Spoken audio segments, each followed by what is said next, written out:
tous, bienvenue dans cette petite capsule vidéo du 26 octobre 2022 concernant l'actualité de la paye et du social chez M2A Consulting et Transversal Formation.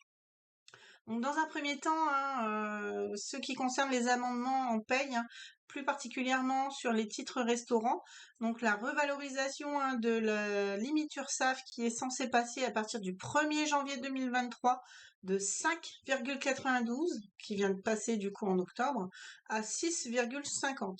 Bien évidemment, il faudra être vigilant sur le respect des deux conditions d'exonération de la CSG-CRDS, à savoir que la part patronale doit être comprise entre 50 et 60% de la valeur du titre, et également que la part patronale doit bien respecter la limite URSSAF qui devrait passer à 6,50 € à partir du 1er janvier 2023.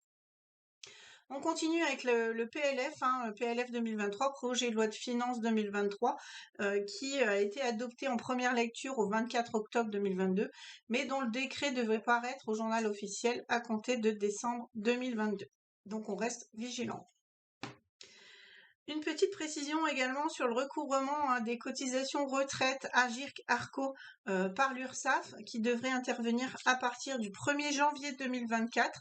Donc en effet, l'URSSAF devra être chargée de recouvrer à l'ensemble des cotisations et contributions qui financent les régimes de retraite de base, mais également les régimes de retraite complémentaires.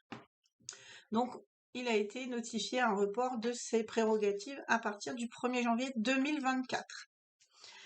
Petite précision également sur le traitement en DSN des temps partiels, les temps partiels thérapeutiques qui devaient être traités en DSN à partir de novembre 2022 et qui seront prévus plutôt à partir de 2023. Donc cette petite précision a été apportée le 19 octobre 2022 par le groupement d'intérêt public pour la modernisation des cotisations sociales.